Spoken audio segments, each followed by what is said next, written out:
where we have the topic named Youthpreneur Revolution. We have, first of all, Ms. DEBORAH Melissa BOTTREAU, the President of the Malaysia Young Entrepreneurs Association. Deb, thank you so much for being here. Thanks for having me. Nice to see you again. And alongside her, we have the good-looking, well-groomed gentleman down here. We got NAVVIN KUMAR, the Senior Director, Investments, GOBI Partners. NAVVIN, nice to have you. Thanks for having with me. us as well. Yeah, someone's been listening to our 2-minute tip. Yeah, basically. Look at him, man.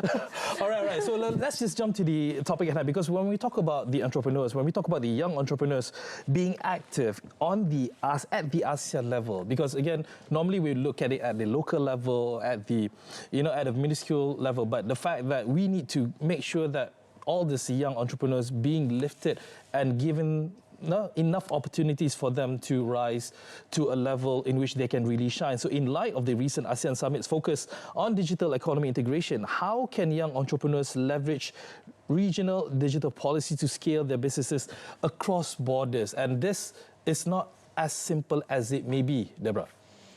Yeah, it's not as simple as it may be, exactly. However, I think we have achieved quite a lot this year in itself.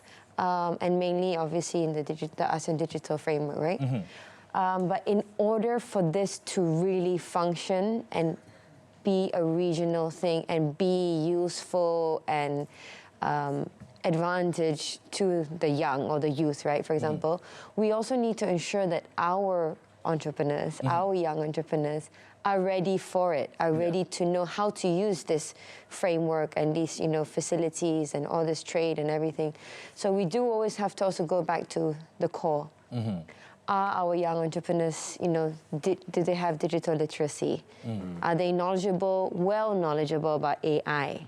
Not to dictate their life, but on how to use it to help them, right? Because in my point of view, having AI is actually disrupting our young. Because they're not learning to think anymore, right? They're like always, don't you agree? Like there's a difference between how and what, right? So in school, you learned how, right? But then how do you apply it outside? So it's the same thing now. We have this facility here. How can we make sure that we have our youth, young entrepreneurs, ready to use it? So obviously we've got to make sure that they're digital literate, they know how to use AI, they also know good communication skills, they're culturally sensitive as well, because that's also one good thing about ASEAN, we're quite diverse. Yeah. But we cannot go as a Malaysian to, say, Thailand or the Philippines, thinking that, everything works or how it works back home. All right. We have to learn to adapt and research and be cautious.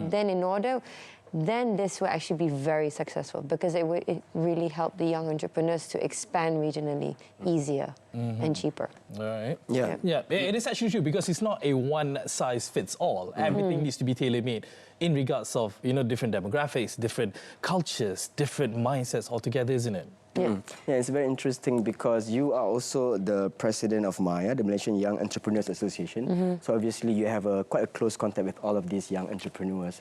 We're just going to stay with DEBORAH for a while, Mr. NAVVIN, if you don't mind, because I love how you address him, Mr. NAVVIN. He's supposed to be like, the youth representative over here. Sure, I call him Brother NAVVIN, Bro NAVVIN. Maybe that's better, but yeah, DEBORAH, how is MAYA trying to achieve all of this, making sure that they are literate with all the digital changes with the youth? What are you guys doing exactly? Okay, so MAYA represents Malaysia also in a regional level in the ASEAN Young Entrepreneur Council. Right, that's our regional council and association that we have. And there also I sit as the current chairperson for 2025 and the Secretary General. How we do this is we also work very closely with ASEAN-BAC, ASEAN Business Advisory Council. And of course, we work very close with ASEAN Secretariat, right? And then there's a lot of other under all of that kind. So, but the AYC is the only council representing young and youth, entrepreneurs in the ASEAN region, officially under the economic pillar, right? So that's what we focus on. Right. So what does MAYA do is that MAYA is not competing with other associations in Malaysia, because there's so many, right? We are working together with them, we are collaborating together with them to be the window into ASEAN, and actually also outside ASEAN. Because through our AYC and MAYA, we have now built partnerships with other countries. associations and all that. So what we are doing is strengthening the network, trustful network, which is very important, okay? And then thirdly is asking also all the other countries to also pursue and advocate the same things that we all want to advocate as a region. That way, it would then be higher chances of it being successful than not being, because if we're all doing our own individual things, it's not unified. It's not gonna move. Of course, because when we talk about any kind of support, when we talk about any kind of leverage altogether, nothing, unfortunately, in today's day and age, nothing can happen without a proper financial backing, without the proper investment that's being given to them. Again, unfortunately, nowadays, you can't actually move or materialize your dreams and your efforts without having the proper backing. Networking obviously helps, but funding, when it comes to financial bit, hence why the Senior Director of Investments, that's the question that I want to ask you on this, because we're going to elaborate this a bit more, but I just want to get a feeling of you. When it comes to funding, when it comes to those kind of financial supports and regulation, of course, do you think the ASEAN governments across the board, all 11 of them right now, they're able to actually prioritize or at least give a much brighter light to, youth entrepreneurs, especially? NAVVIN. I think on the first point, you say you need money to make money. I think we live in an era now where you can make money literally with no capital. With AI, no code, automation, it's a lot easier now to start a business. It's actually more efficient today. But I do appreciate her point that people are getting lazier to think. But the reality is, the barriers to entry to starting a business is a lot lower today. You don't need $1 million to start a business today. You don't need $500,000 to start a business today. But what is the government doing?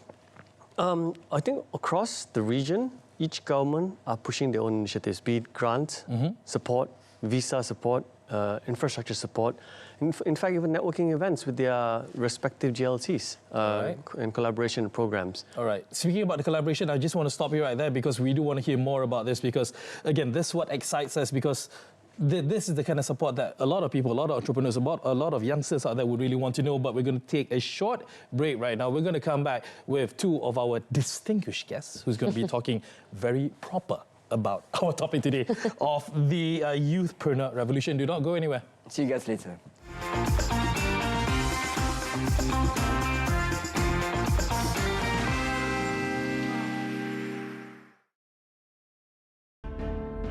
The logo is inspired by Hibiscus rosa sinensis, Bunga Raya, which is the national flower of Malaysia and also commonly found in all ASEAN member states.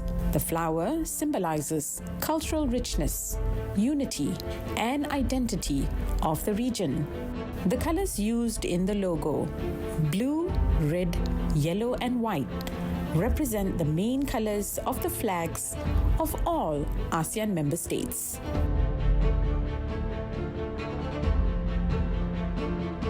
The tip pointing to the right symbolizes Malaysia as chair, driving ASEAN forward. The sixth stigma signifies the Madani principles: sustainability, care and compassion, respect, innovation, prosperity and trust, which underpin Malaysia's chairmanship. The inward curve of the 5 petals embracing the ASEAN logo reflects inclusivity, reinforcing Malaysia's vision for a peaceful, stable, and prosperous ASEAN. Bunga Raya signifies the rich biodiversity of the region, representing ASEAN's drive towards sustainability. The circular motion of the petals around the ASEAN logo symbolizes ASEAN's collective resolve towards attaining the long-term sustainability of the region and its people. The ASEAN logo in the middle represents ASEAN centrality.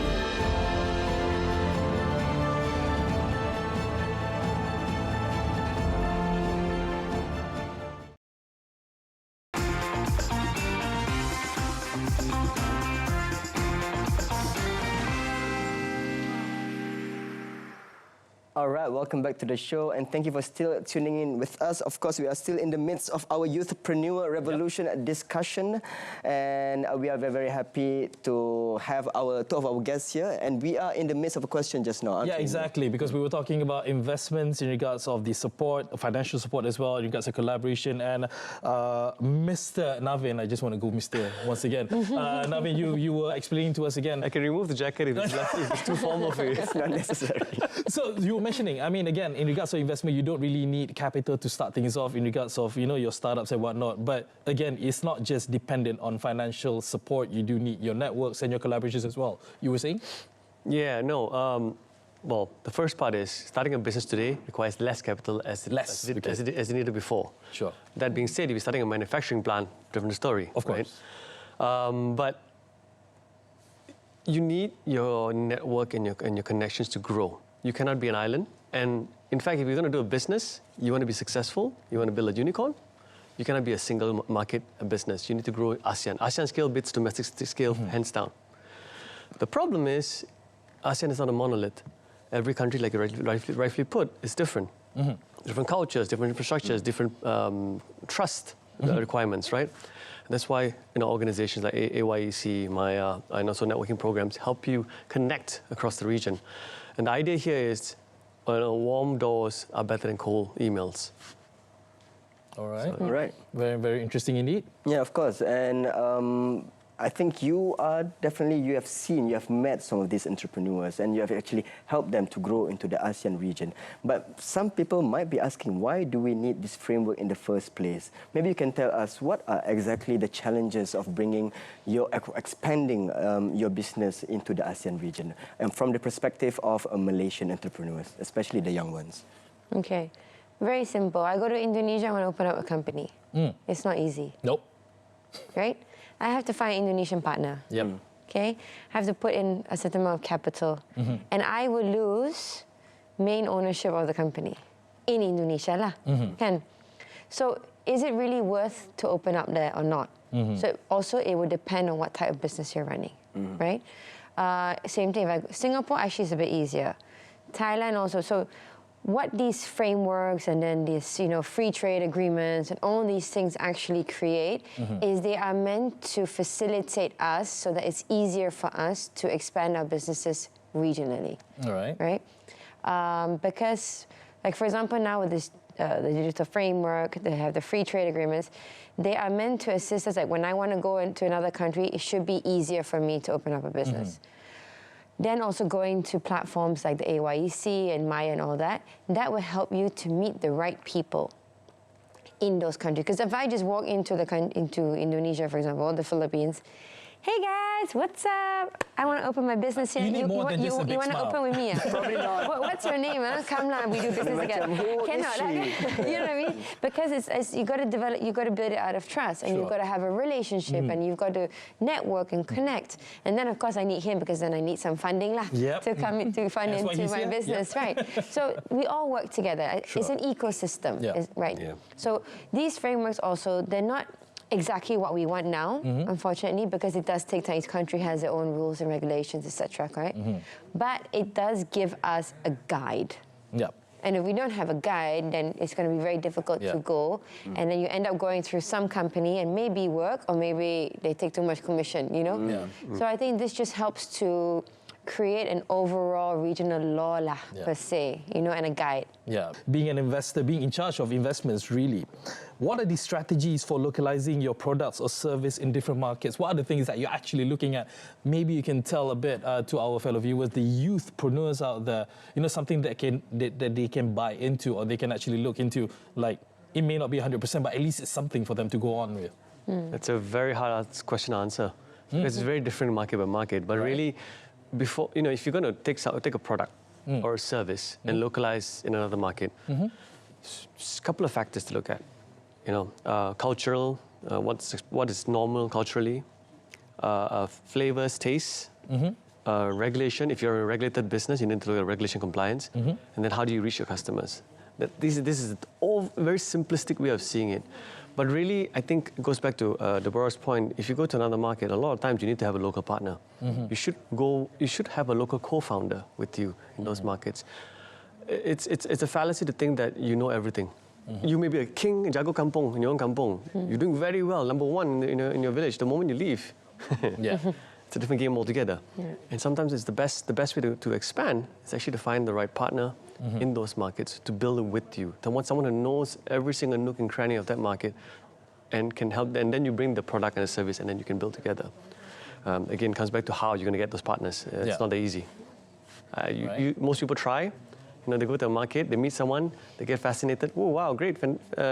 Nice to meet you. Let's do a business together. But then things fall through sometimes. So that's the tricky part. All right. Yeah. So there's no absolute answer. I didn't get an answer from him just now. No, there's no absolute answer. It's very cryptic. I think we need to get a meeting with him. There isn't an absolute answer, unfortunately. But the point here is you got to taper to the market, but it's very hard for you from one market to know how to taper to those markets. Sure. Yes. And of course, networking is very, very important. As someone who is a freelancer myself, I have discovered that knowing the right people can actually definitely propel you further. But going back to the Jago Kampong term, some businesses that have been so big, they are making a lot of money and they feel like they know a lot of things already. And maybe some of them, they would refuse to attend, places like the Asian Young Entrepreneurs Council. So what would be your advice to them? How would you make them see that actually networking plays a very important role in them getting their business a bit further? So, because of this ASEAN year, I've been on quite a lot of interviews this year. And I always end up saying the same thing. All right. Is that, especially in Malaysia, our culture is very timid. Okay? Really? Malaysians are timid? Yeah. Maybe not you lah. Maybe not me, perhaps. But in general, yes. okay. Very timid lah, malu kan, shy. So they just sit and look and smile. But if you want something, you have to go for it. Yeah. Right? And you've got to find the people. So that's why I keep saying there are so many platforms here for all of you, but I cannot hold your hand and bring you there. We've set it up. I've done it. The AYC turned 10 years old this year. We celebrated it at our 10th ASEAN Young Entrepreneur Carnival in October, which is a very big milestone because we've also registered in Malaysia, not in Indonesia. So it's very good for Malaysia. So I thought that we had this massive, valuable platform here. Come. You have to take that extra step. Otherwise, then okay, you can sit somewhere and goyang kaki lah. But if you want something, you've really got to put the effort into it. Then another thing that we're working on now for next year with Maya is that we're going to be launching sort of like an accelerator cum innovation lab that is going to be somewhat like a founder's lab lah. Okay. Which we want to use to help, how would you say? Hand-holding kind of program. Grow these young people to think regionally. All right. Right? Okay. So to use this network that we've built on the ASEAN level, but we start in Malaysia lah. All right. Right? And to groom them so that they can start to think like an entrepreneur. Okay. But for Maya itself, do you guys have an age limit when it comes to youth? Do you define by age groups or anybody can declare themselves as youth? Hey, are you thinking about it? Are you thinking you're joining me? Maybe he is. So we follow ASEAN. You follow ASEAN, okay. So ASEAN is young is 45 and below, and youth is 30 and below. All right, okay, cool. Wow. We're almost running out of time, but we want to give NAVVIN the final say here. Again, you being in charge of investments, what would be the most appealing to you? Again, like you said, you have to have the right partners, not just the right products, of course, but what would be most appealing to you in matching that to give the opportunity for youthpreneurs for investments? Okay, so we at GOBI Partners see a lot of, actually all venture capitalists see a lot of deals every day. But really what we're looking for in general so that we can actually keluar dompet, put money. All right. Just maybe a handful of things. Number one, product market fit. Is your product or your solution solving a market need and are people willing to pay for your service and product? Very important. Number two, how big is your market? If your market is just the neighborhood, hard for me to make my returns. Sure. Right?